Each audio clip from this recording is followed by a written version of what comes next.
Must have been bad news. So what does Luffy, the protagonist from the anime One Piece, have in common with Curtis, a guest on the Best Path Forward podcast? Let's find out.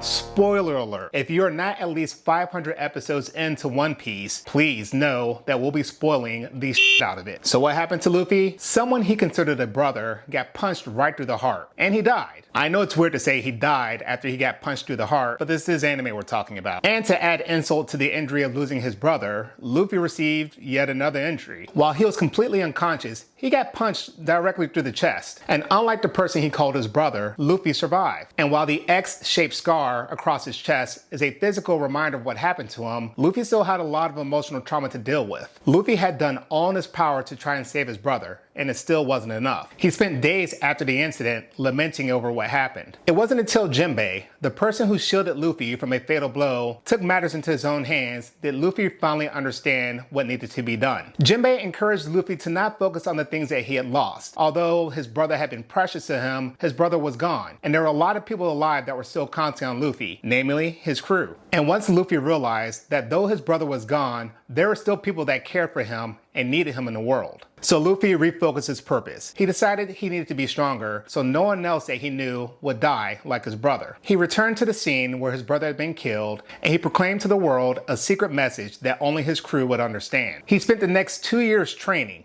getting stronger to really master his skills so he could keep those that he cared about safe. And after sparring with some dinosaur-sized animals, Luffy was ready. And Luffy proved, with 2 years of training and his crew by his side, he can handle just about any challenge.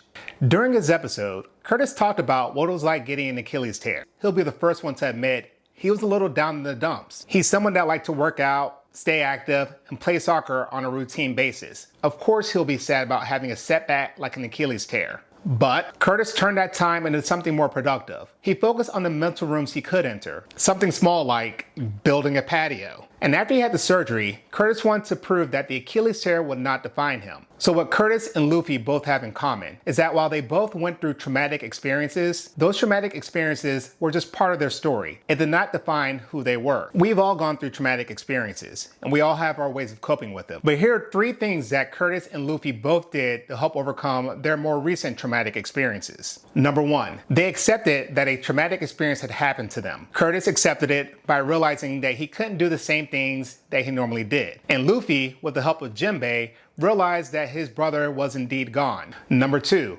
confront the trauma. Curtis confronted his trauma by visiting an orthopedic surgeon to have his Achilles tendon repaired. And Luffy confronted his trauma by revisiting Marineford, where his brother had been killed. And number 3, prove that that traumatic experience can make you stronger. Curtis did this by signing up for the Murph Challenge, which is named after Lieutenant Michael Murphy. In a grueling gauntlet of push-ups, pull-ups, squats, and also running, Curtis proved that he could overcome his Achilles injury. And Luffy did the same thing. After training for 2 years, Luffy proved that he could take care of himself, his crew, and make sure that no one went through a traumatic experience again. I highly recommend the anime One Piece. It's an excellent show about how your chosen family can help you overcome any situation, so long as your crew is by your side. And speaking of excellent, make sure to check out Curtis's episode of the Best Path Forward podcast. We'll see you guys next time.